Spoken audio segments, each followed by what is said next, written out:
So the modern transportation, which we call it as mobility nowadays, is primarily led by electric vehicles. And we have seen a bull run, especially in two-wheelers and three-wheelers, while passenger vehicles is still catching up. But, on the auto, and it's being disrupted by the auto retail business.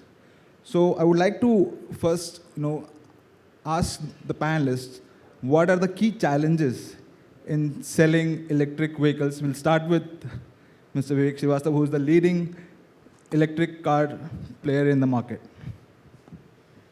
Yeah, thank you so much, and thank you for having me here. I think the number of challenges are really quite long, and it'll take the entire time that we have now. But if I have to kind of, give the top challenges, obviously it is a new technology, and to get customers to put their hard-earned money on something that they perceive as new but still growing is the biggest challenge. There's a sense of risk-taking in the customer's mind that we need to overcome. Secondly, as with any new technology, there's a lot of myths going around, a lot of misinformation as well. So our role as the EV market leader is not only about growing our own market share, but it is the growing the category as well. So I would say more than 70% of our effort is to break myths. Probably it helps other manufacturers as well, but we are okay with that. But a lot of education, around the real life of battery, the safety of the product, how to manage the battery life, how to derive the best range, what are the charging solutions available, how is the charging infrastructure growing in the country, these kind of questions. So we do keep, kind of working on that. The third challenge I would say is also to manage the expectation of the EV buyers. While I said that a lot of traditional PV buyers are risk averse, EV buyers are completely different. While they buy a four-wheeler, but they don't behave like a traditional car customer. They're more in a mindset of a tech customer. So the kind of responsiveness, the kind of customer experience that they expect is very, very high. And I would say it's a challenge for all of us in this room, both as manufacturers and as dealers, to live up and scale ourselves up in terms of customer experience and responsiveness. Thank you. Thank you. Mr. Gill, what is your opinion? Because you have been in the market in the last 15 years and you have been leading especially in the electric two-wheeler segment. And when we also see, in the last 2 years, we have seen a lot of incidents that have happened, which has actually, makes our work more tougher in terms of educating customers about the safety and then selling a vehicle. And there are a number of challenges like fame scheme extension, etc. So your opinion? Well, you said it, and my take is that if you want to be in the retail of electric vehicles, 3-4 things. First is you should have enough money to lose for a few years. You should have enough money to lose for a few years. Okay. Second is you should be ready to face uncertainties with a sweet smile and sometimes even shock. And the third one is you should lap the opportunities when they come, but go into a hibernation conservation mode when it is not there. So variability in the business. Fourth is there is so much of a competition, not only from the retail, but from the ways that it is being retailed. Whether it is online, or it is a multi-brand, or some other ways of selling. So you have competition other than your own brothers. These 4 or 5 things are the given conditions. And the last one, obviously, it's such an infancy, this electric vehicles in such an infancy, so much to be seen in front. So the positive parts is if you get a good brand, you are running a business for your generations. So it's for, not perhaps for you, it is for your sons, daughters, and progeny ahead. Mr. Gill, when you say you should be ready to lose money, so what, because a dealership is a business, it's very capital intensive, and it's not like a startup, where you have a cash to burn. How do the dealers survive in this particular scenario then? That's the way we have been surviving for 15 years. That's one. But not that it is a capital intensive business to a large extent. especially if you have a new EV setup. It is sort of a very toned down version of a normal IC engine vehicle setup in terms of service part of it, or in terms of even the showrooms space and so many other factors. So from that point of view, I would believe that if business models do exist for all categories where the capital expense is quite low, it's something like 30% to 40% of a equivalent volume selling IC engines vehicles. That's one. But the negative part is the service revenue is almost negligible. Because in IC, I know everybody sells cutthroat competition, very little margins, hoping for a lifelong revenue. Here it's almost nothing to make even your both ends meet on the service side. So there comes the innovation of how to generate revenues other than the service revenues. So that's why I'm saying the money will be hard to come, it'll take time to come, but once it starts coming, it'll be good money forever. Thank you. Ms. Garima, you have recently partnered with BYD and expanding rapidly across the country. How are you preparing? And you're also, your other OEM partners, they're also planning to bring their electric vehicles. So what is changing at your end, and what is changing at dealers' end, and how are you preparing for this particular disruption happening when we say EV retailing? First of all, thank you, Team ETAuto, to have me here. Deepanshu, the thing here is that I think we are all at the dealership level welcoming the change that is coming with the EV. My friends have already summed up the challenges that are there. We are taking cognizance of all those challenges, whether it is initial cost, the battery life, safety, so on and so forth. But at the same time, we also see a huge potential here. The kind of inquiries that are rolling in from customers is very, very heart-rending. I mean, we are happy to see these inquiries. We are happy to see the kind of investments that the other IC manufacturers are bringing in to get EV. So if I were to tell you from my brands, most of the brands now have their EV play sorted out. For example, Mercedes has said that by 2030, 25% of their sales would be EV. Similarly, Renault is drawing up their EV plan. Volkswagen is planning to come with their EV vehicles in 2025. Honda is coming with EV. So most of my brands are looking at EV very positively. We see the markets there. Yes, the challenges are there, but where aren't they? I think when you are an automobile dealer, you know that you are, as Mr. Gill rightly said, that money is just droplets that you see, so that's fine. But you look at a future and we see that EV is the future here. So I just want to, on the challenges part, if you allow me, Sure. I wanted to share a small story. I mean, yes, what Vivek also mentioned is right. So Nikunj Bhai and I were in the Auto Expo together. And that day I decided to take the BYD Atto with me to the expo.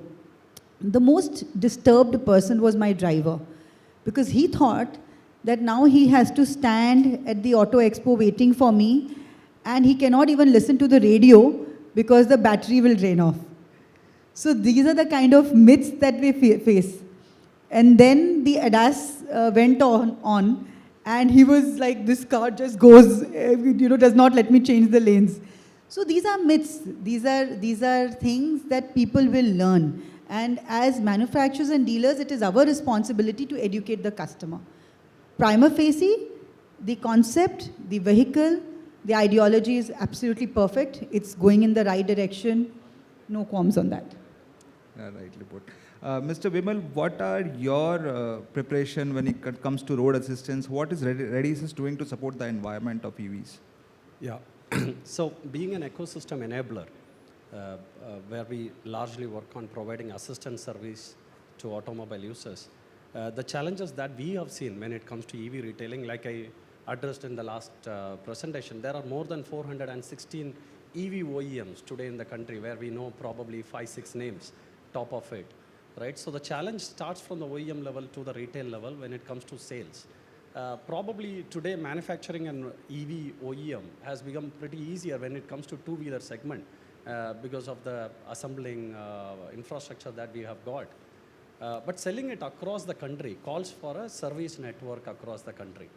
So this is where we strongly believe that enabling a very strong service network, which also includes the support network, would complement the sales network as well. Because when you start selling now, in between there were cases where EVs were getting fired. And we spoke to a lot of retailers where we took stock. They were like, no, sir, the customer sees the battery heat going up sometime in the indicator, but they just thought, I can drive to my home because I have no option to park it and call somebody to do it. Though there were RSA services available, but the awareness towards that was very, very less. So we being an ecosystem enabler are trying to see how we can put the strength of all these 8,000 people across the country to the support of retailers and OEMs to help such kind of anxiety can be removed by creating awareness in the service and support ecosystem. So this is what we try solving as a company from the emergency. We'll come to the service part in the second half of our discussion. Mr. Vivek, you have multi-fuel products at your dealership. You have petrol, you have recently ventured into CNG, diesel, and EVs. So what is changing at Tata Motors in terms of your long-term strategy when it comes to EVs and also for the automobile dealership and your dealer partners? Yeah, it was a strategy that we began with what we call as conversion products to convert our existing ICE engine products into EVs. And we call that the Generation 1 products.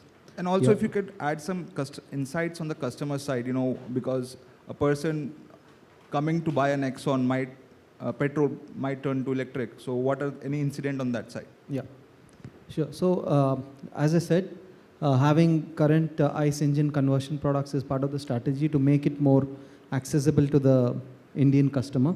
We have a range of probably the most accessible EVs, and it's helping us grow the EV penetration in the country.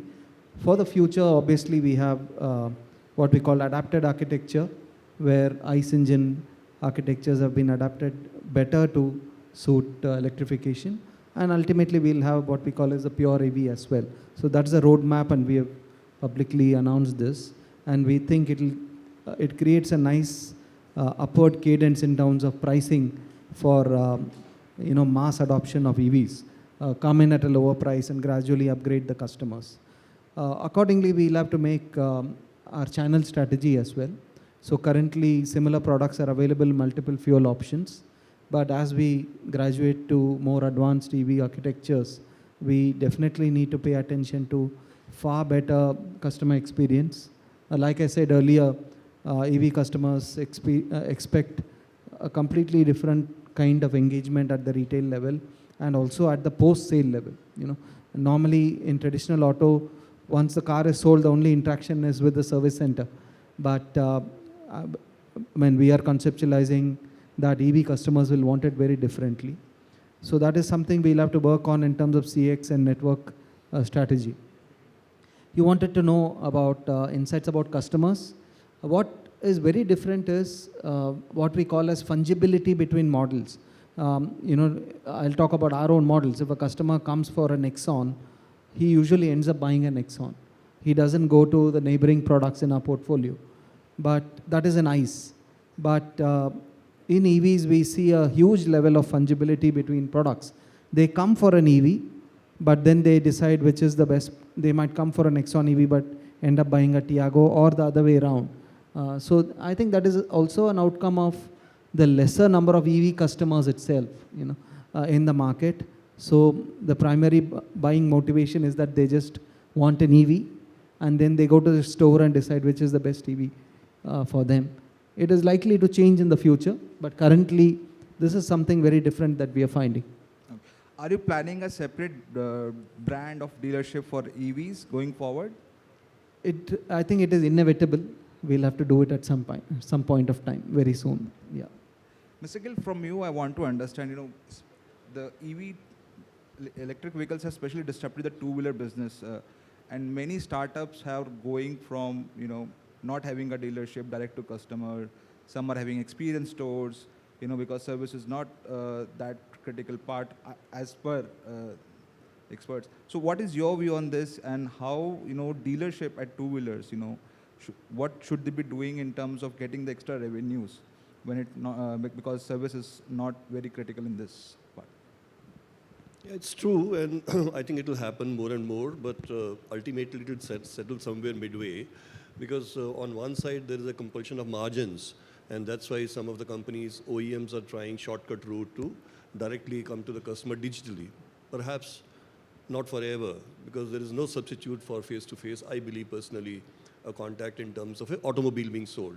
It could be sold in Western, America, US, etc., but not in India. You need to have a contact. But to begin with, yes, these things can happen. But more important than that is, even if you are in a network, you have to be working at an equal level of being digitally savvy to be able to create that type of an impression that you are a new age dealer. So you can't be sitting on your butts and trying to see that people will come in and buy your bikes. And no, it happens in IC engine. You people walk in like a crow, buy, just haggle and take the bike and go away, or a car. Here he is coming confused, the customer. He's halfway there, buying, not buying. He has mixed bag of negativity coming out of word of mouth. And everything is a black hole for him as far as predictability is concerned about if I buy it, whether it will make sense for him from value for money, besides the capital cost I'm going to incur extra.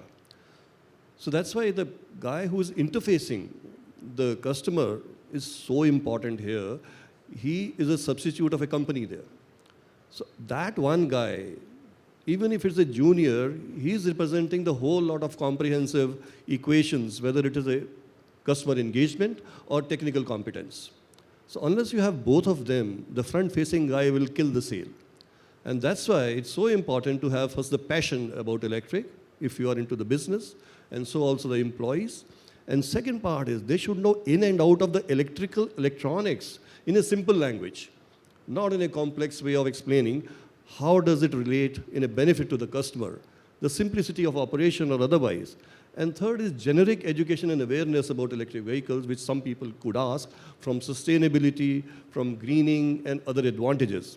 So it's a whole different ball game of training your staff or getting new set of people who are so well tuned from a futuristic product selling, full of passion, full of competence, full of readiness to learn. If that goes well, the showroom size and lavishness doesn't matter. It has to be simple, looking sustainable, and otherwise offering confidence to the customer that I am the company for you, I am the one if you buy, I'll be there always for you. So that's number one. Second is EVs, as much as the product sells, the solution sells around that EV. For example, if there's a dealership, but there is around 40 kilometers of that radius, especially in case of a two-wheeler, there is no mechanic which is besides the home of that guy who can even do first aid of that EV, he will not buy it. He'll say, I'll have to drag the EV all the way to your showroom to set it right. So he will ask this question, how can I get it serviced? Therefore, the dealer also becomes a solution giver in this case. For example, in our case, what we have done in most of the dealers now, they have seeded the area of around 40, 50 kilometers with reskilling of roadside petrol mechanics, bike mechanics. They have been given level 1, level 2, level 3 training to be able to do at least some tinkering about electric, why it has gone wrong, has it shut off and all. And similarly, very simple charging Wi-Fi enabled sockets, we have been able to plant around 2,000 of them, again around the dealerships, free of cost, because there is some revenue for the guy who's putting it there from 7 in the morning to 11 in the night, just to alleviate the range anxiety. So we have to find the solutions from the customer mindset of adoption when the density is very low. If you are able to seed the area around you, if you are able to have the right perspective and right manpower with you, don't spend too much time in the showroom, go around and do it sales outside, you are a winner. Okay. What's your opinion, Ms. Garima? And also, I would like to understand, how are you structuring your dealership in terms of when it comes to EVs? Because, and also would like to know your insights, because we have heard from Vivek and Mr. Gill from the mass segments. What is the trend in the luxury EV buying space? So the service centers, as Mr. Gill also mentioned, are much smaller, more focus On digital is there. We are talking about configurators in the showrooms, that kind of an experience to customers. That is the kind of thing that we are doing here. And also, I mean, largely understanding the challenges, we are training our people to play a more of an educator's role when a customer comes into play. So for example, for us, we've been into, our main play right now is with BYD. And we have two types of vehicles over there. One is the commercial, which is more, goes in commercial, the E6. And the other one is the Atto 3, which is largely bought by businessmen and self-employed people. So basically understanding the customer and then selling him, that concept. It's right now, I would say it's initial, it's more of concept selling for us than what it is in our ICE dealerships. That is what it is like. Okay. What about the financing part? I would like to understand from the panelist, Mr. Vivek, Mr. Gill, EV financing is one of the key challenges because of that's actually stopping the faster adoption of EVs. So how are you working with the finance companies, banks, or how are you doing it for the two-wheelers, Mr. Gill, and Ms. Garima, you can also talk about how are you partnering with the finance companies? Question to me? Yeah. Okay. Yeah, so in EV, there's a lot of uncertainty. One is, resale value itself. There's a bit of question mark. What we see is the customer profiles per se so far are not so bad. A lot of businessmen, salaried employees, software employees come in. So in terms of validation of, in terms of customer profile, it's not been a challenge. But the challenge more is about, like I said, longevity of life and also resale value is one thing. Going forward, as EVs get into smaller towns is when we'll have the challenge. As more and more entrepreneurs start to buy the car, they are the ones who come first because cost of operation is a very big attraction for them.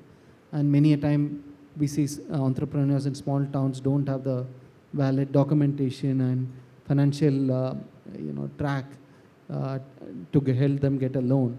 That's where we start seeing some challenges coming in. We're already seeing it with our entry car, the Tiago, where smaller towns finance is becoming a problem and it's becoming a big question mark. And we see a lot of name changes and happening in the booking. A father books and then it goes to the brother and then to the son and all that.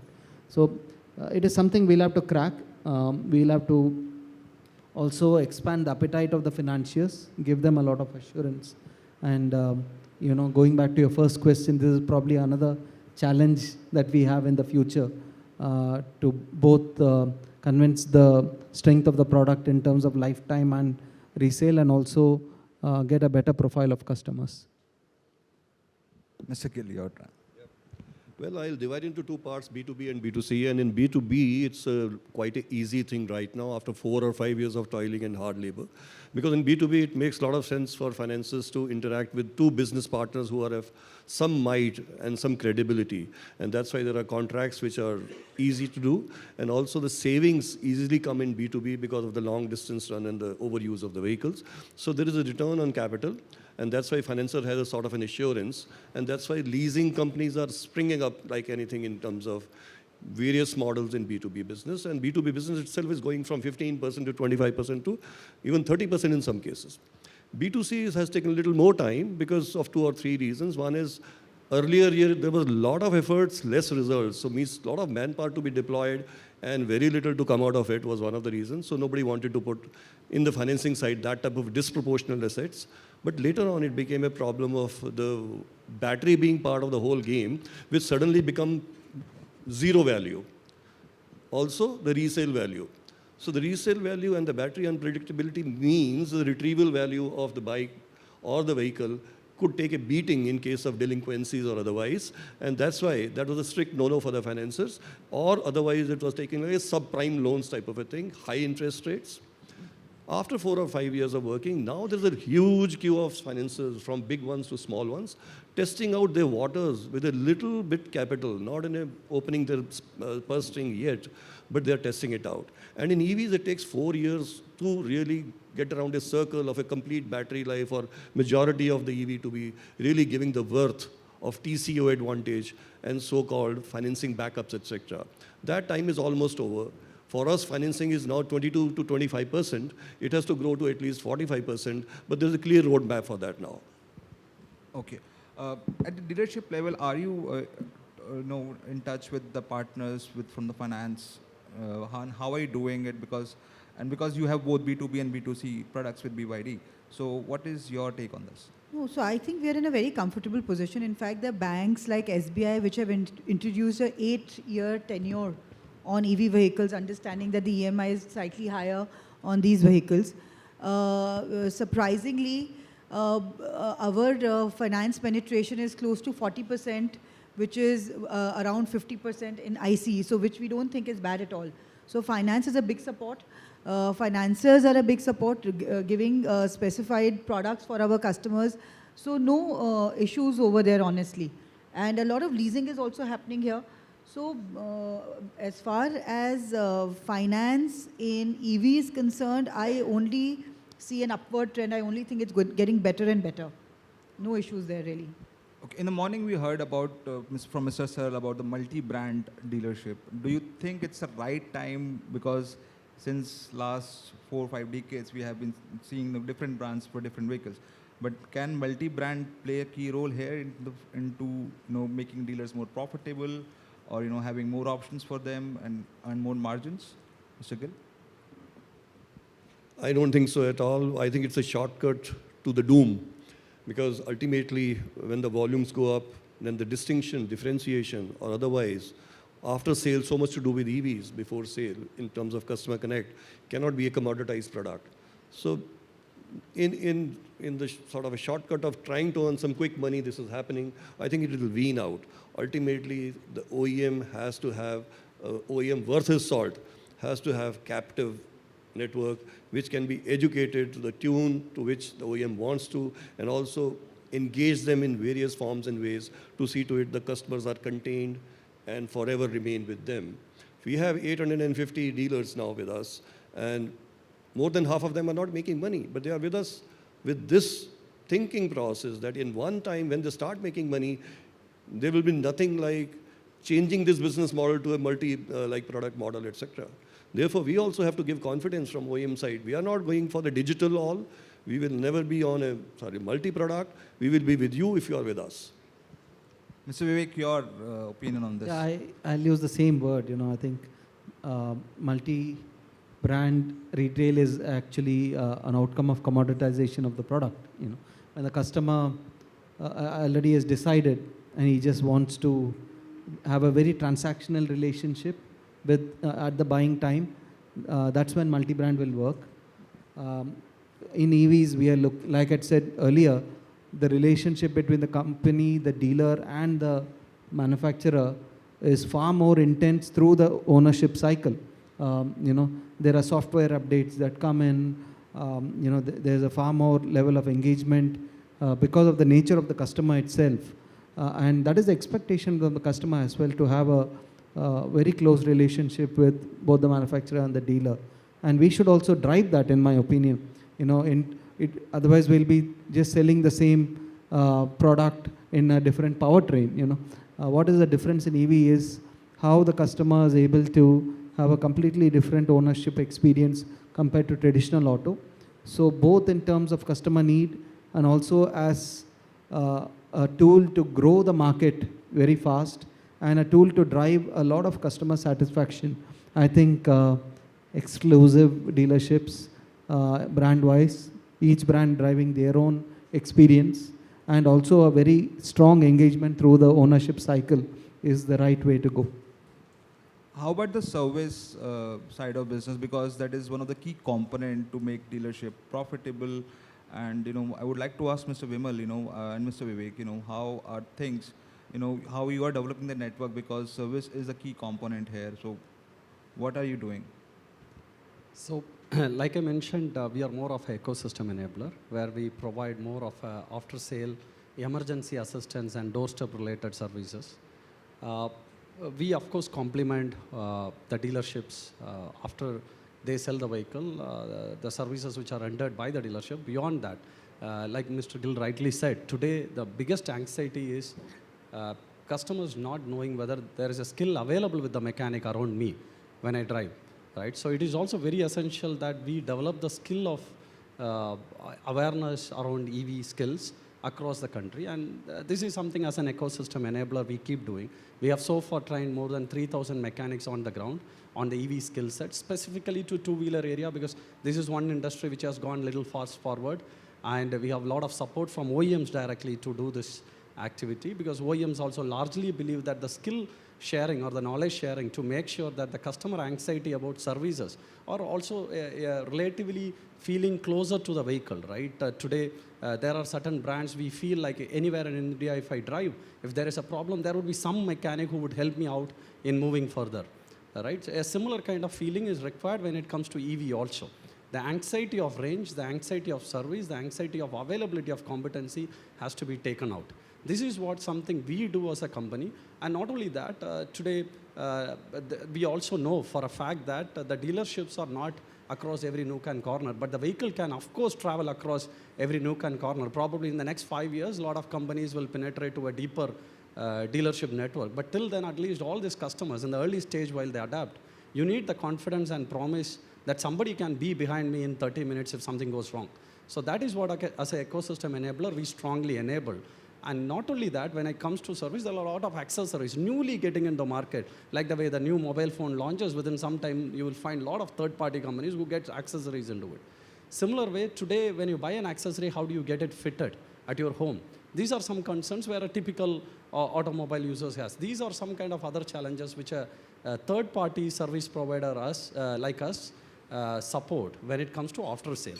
But definitely we are not entering into the mainstream service of the vehicle, which I very strongly feel and believe the competency, the availability of new age technology is very evident to have with the OEM dealerships only, right? And even if I say that we are doing it, probably we will run out of the technology in the next 2 years because our guys don't get updated to the extent a OEM dealership can get updated. So we would love to complement the part which is outside of this segment, and I think, yeah. See, the service revenue is bound to go down. I mean, obviously, number of parts are less. Replenishables will come down. Spare part revenue will come down. Body shop will remain still. India is a country where probably body shop work percentage is very, very high.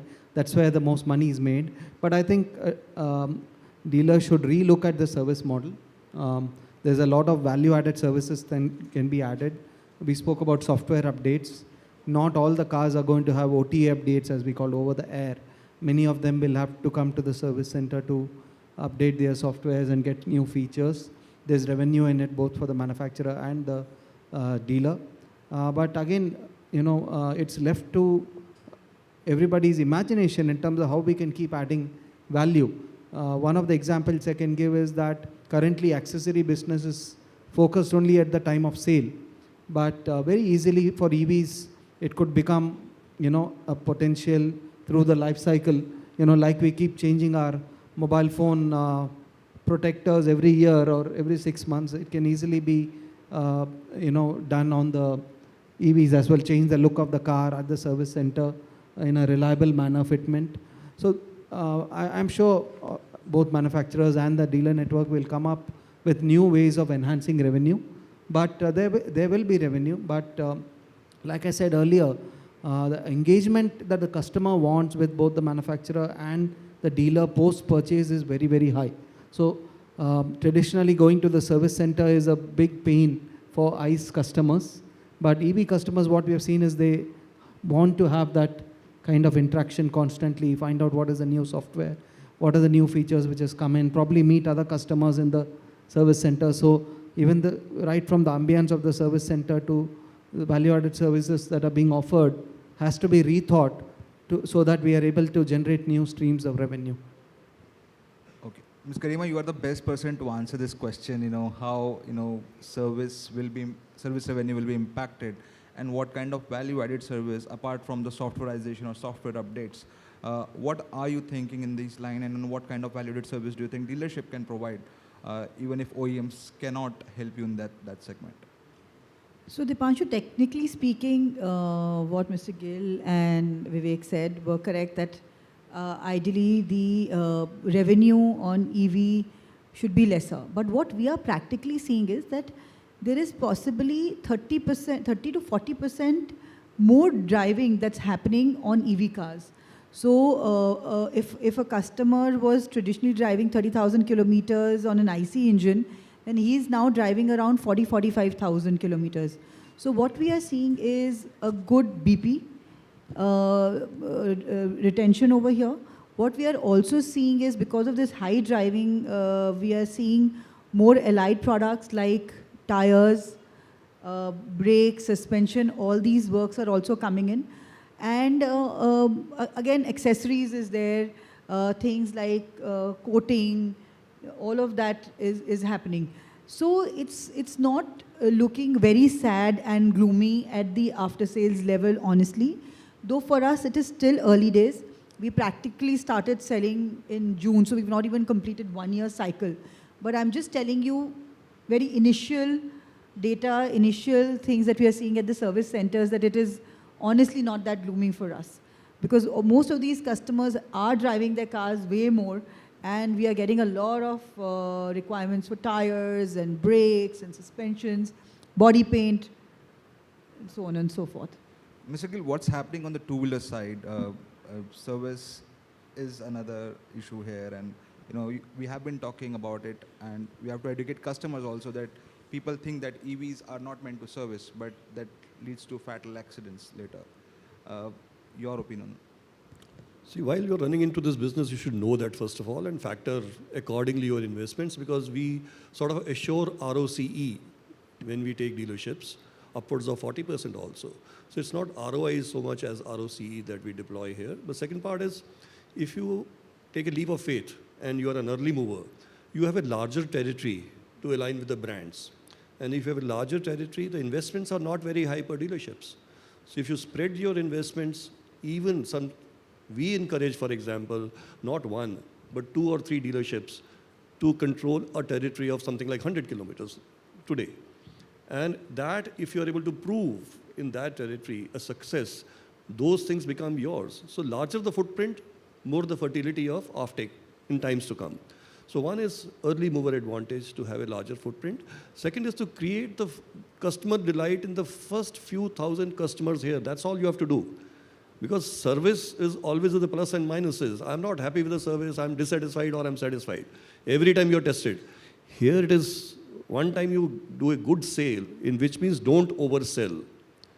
Please do not oversell electric vehicles, because the guy will come back and give you back. And don't overcommit also. Undercommit, overdeliver, anything that you want to do.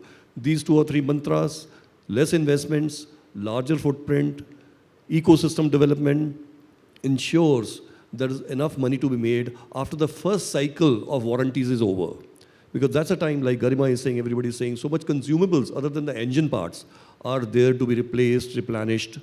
And so much of upselling of vehicles is coming because the models are quickly evolving. So resale, refurbishing.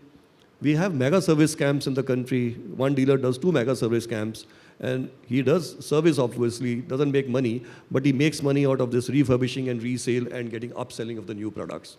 So there are many innovative ways in which you can sustain good ROCE and an appreciably okay ROI. But with respect to the investment that you are putting, you are not putting too much of running expenses into it. All you are putting it is good amount of trained manpower, electronic workshop, which is most important here, and making sure that the customer who comes in, he understands that you are knowledgeable enough to sell an EV, tell what an EV can do, cannot do. So combination of a good sales, a good backup of electronic service, and a footprint are the mantras for success. Very well put. When we talk about EV sales particularly, and government incentives have played a very key role in faster adoption, especially in two-wheelers and passenger vehicle also, there were a lot of tax rebates. We are nearing to the FAME 2 scheme. Would like to understand from Mr. Gill and Mr. Vivek, how things do you see post this, and would we will be able to meet the expectations of the government or the targets that we have in front of us in 2025? I'm just coming from a meeting where I went in less confused and then more I am now out of it in such one of the government meetings. So it is a utter confusion there as far as subsidies to be continued or not to be continued is there. There are two parts of it. One is FAME 2 will run till March 24, but the allocated budgets will run out by June, July in case of two-wheelers. It may continue for cars. It will be certainly quite a bit for buses. So the two-wheelers have a blank space in ahead of it after June, July, whether there will be another allocation of budgets for the FAME 2 subsidies to continue. If it is not, there is going to be a real suicidal race in the two-wheeler space. Suddenly you will find prices going up by 40,000, 30,000, 50,000. Maybe all of us will go for a holiday for some months. So that's one part. Second is, as far as FAME 3 is concerned, there is again utter confusion with all the types of problems the FAME 2 had in terms of the evolution, formulation, and implementation of the scheme. It's a hot potato now. Nobody wants to touch it. So perhaps in FAME 3, government is wanting to somehow come out with a new avatar of FAME 3, not the way it was made. Perhaps do something with a FAME 3 and PLI together, because they're so different creeds, but objective is same. So there's a possibility then everything will get dissolved into PLI, and PLI scope will be enlarged to cover more than what it is today. Today it's only big guys' game. It will be covering perhaps larger sphere of things.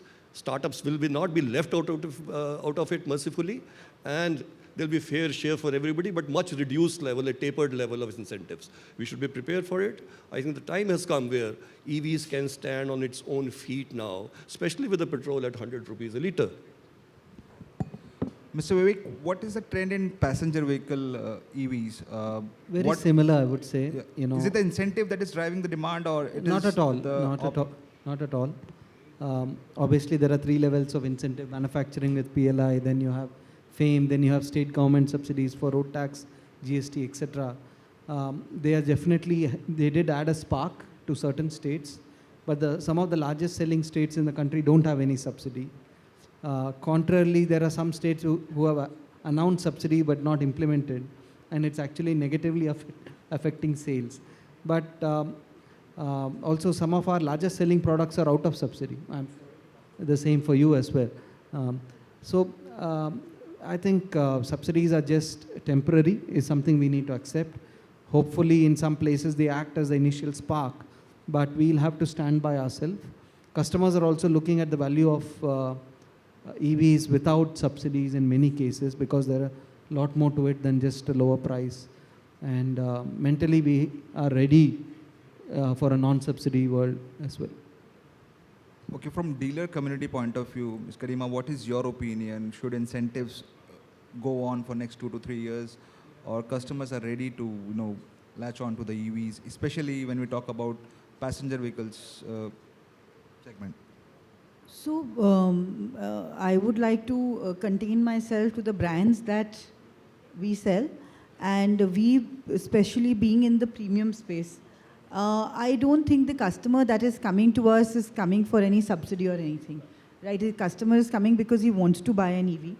He thinks that most of these customers are doing it for the environment. A lot of them are doing it for the mileage, because most of the customers that we experience are people who are business or self-employed, who are doing many kilometers, more than the regular kilometers, factory somewhere, home somewhere, office somewhere. And they are not buying this car for a subsidy or it's coming at a good rate. They're buying it because it's an electric vehicle. It will give them more kilometers at a lower price. That is their primary. So primary 2 things, it's basically environment, and second is the mileage, that's it. That is what we are seeing. So it's not because of the subsidy. And we've always seen that subsidies, as Vivek also mentioned, can never be forever. Subsidies can only be can be there only for an initial spark. So a business model which is built on subsidy will be suicidal, as Mr. Gill said. Thank you. I would like to open the floor for questions from audience, if any would like to ask question.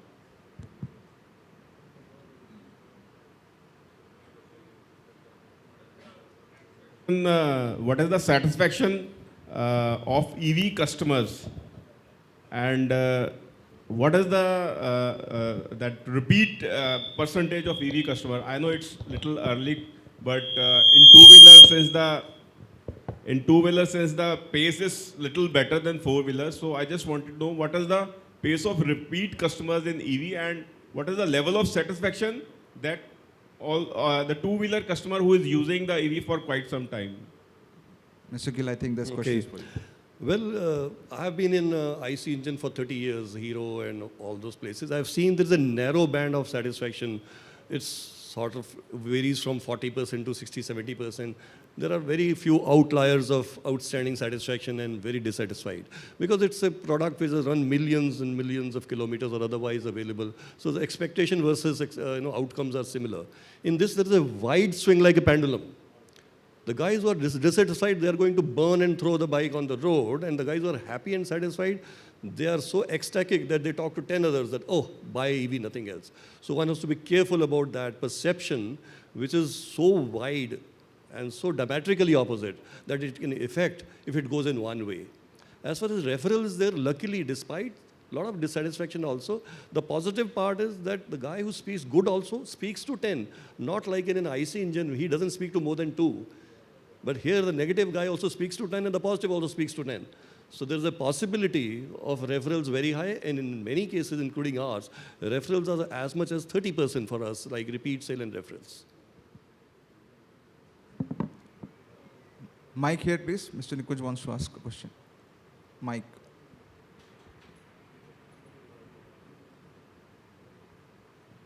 So a question for Vivek specifically. How much of your car buyers are buyers who would have normally opted for an IC, or all your EV sales are incremental sales and not people who would have otherwise bought an IC? I think a large percentage of them are in the market just because of EV. We are not seeing too much of shift from our ICE engine vehicles to EVs. So clearly customers who come to a showroom have pre-decided that they want just an EV, and their consideration set is only around EVs in the market. And very, very rarely we see somebody coming for an EV and going for an ICE, or the other way around as well. My question, Vivek, it was more in terms of, are all EV sales incremental sales, let's say not for you but for the industry, or is it a pie of the total PV market out of which some of? At the industry level, I would say it is a part of the pie. I won't say it's incremental, but it depends on how you look at it. If we look at it as percentage of first-time buyers buying EV, with the Tiago we got about 28% of buyers who this was the first car that they bought, and it was an EV. I can read it in two ways. They delayed their car buying to wait for an EV, or I can also read it saying that they would have never bought an ICE if the EV was not introduced. So depends on how optimistically you look at it. But I would say that EV is now part of the overall TIV. So this should be inclusive of growth. Hopefully EV should give us growth in overall TIV as well. So a leading question. So there was a background to this question, and was to what Deepanshu asked you about having a separate channel for EVs. So are you taking it out from the ICE engines, and will your dealers who are presently selling your ICE engines lose out on part of that pie and therefore invest in a new channel, is where I'm coming from? It's really too early for that, because we are still in a phase where we are expanding number of EV selling outlets who are part of ICE as well. But if you ask me about the future, with certain products which are towards the higher end, we might want to give a much different customer experience, and we might have to carve out a separate channel for certain products. So at no point of time we are looking at a situation where it is completely differentiated. But again, the EV industry is growing so rapidly and changing very, very dramatically. Anything I say might be absolutely wrong even 1 year down the line. But two things are clear. One is that we are expanding currently, so we are not really thinking too much into the future. But the EV customer wants a very different experience from a traditional four-wheeler buyer, ICE buyer. Their mindset is more in terms of buying a gadget. So that is something that both manufacturers and dealers have to start keeping in mind. Currently, we are treating all of them together. Maybe exclusive EV brands might have a better insight into it. But since we are looking at both EV buyers and ICE buyers, we see a big difference in expectation. Another question. Good evening, esteemed panel over here. I just have a small query. Since we haven't seen the entire life cycle of the EVs as of now, the next one coming up in 2019, 18, 19,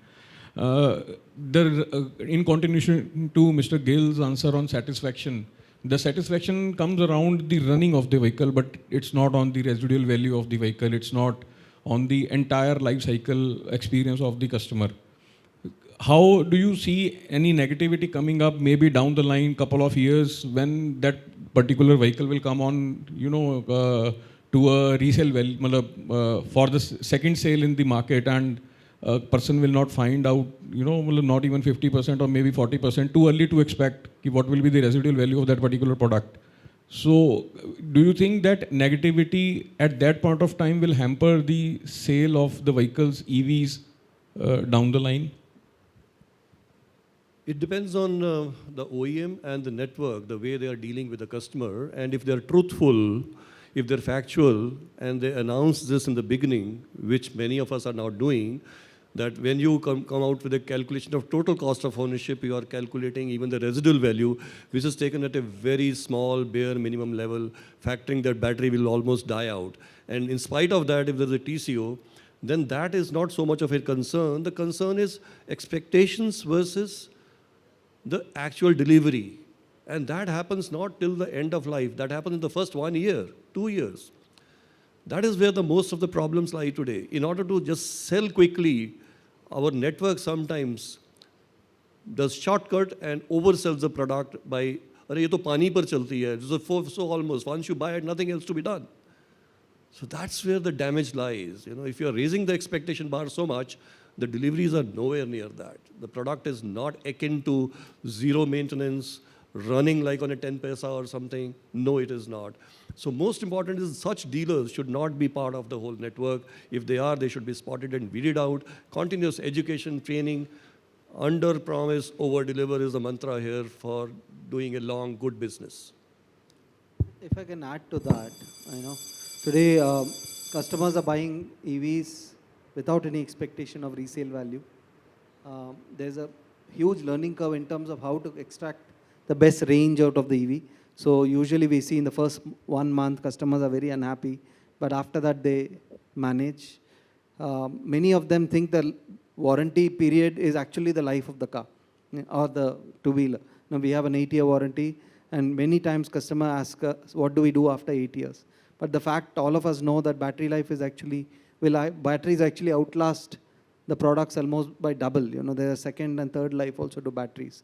So in all parameters, actually customer satisfaction is only likely to increase, whether it is the life of the car, the range he gets, the warranty. So I would be more optimistic in this regard and not worry at all in terms of going the other direction. So when we can expect a car to have a range of maybe 1,000 kilometers? Because for a highway operator, 400 kilometers or 300 kilometers is just like peanuts. You charge your phone every day, right? You don't want a phone which charges only once a week. Why do you want to pay more for a 1,000-kilometer battery life? Sir, I don't have an option to charge it. If given an option for a week, I would definitely go for that phone. Not if you have to pay 5 lakh more only for that. Definitely. Can I We add have to a this? question that side. Actually, how many people really drive 1,000 kilometers in one day? They will rest. And by that time, the car will be ready again for a second drive. So, sometimes we have these things and perceptions in our mind, But practically, how true are they? How many people really can do 1,000 kilometers in one day? Yaar? Not really. You will take a break, and when you will take rest, your car will be charged up again for the second part of the drive. Also, I have a very basic question to Tata Motors, because they have the IC engine car as well as the EV car here. I just would like to check whether you are giving any comparative data about the running cost. For example, if somebody wants to buy a Tiago IC engine car or a Tiago EV vehicle car, would you be able to give him that, okay, this is the running cost per kilometer or per 100, whatever data you might give, between IC engine and electrical vehicle? It's a very basic question, I know, but I think you are the best person to answer, because you have the same model with IC, and same model with EV. Thanks. Data is available, sir, but we normally don't present it as competing with each other in the store. But if you go to a ICE Tiago or a CNG Tiago, you can get independently the cost of operation. And if you go to a EV Tiago, you can get it independently. It's just about customer putting two and two together. But like I said earlier, very few we are seeing cross shopping between ICE and EV in the same model. Customers either come for an EV or for an ICE. But can you at least let us know here as to how does it really compare? If it is, Sorry? can you let us know at least here in this forum, how does it really compare? It's probably very easily available on Google actually, but I'll do it subsequently. Okay, Yeah. okay, offline. Thank you. Thank you so much, panelists, for your insightful comments and discussion. Thanks, Vimal.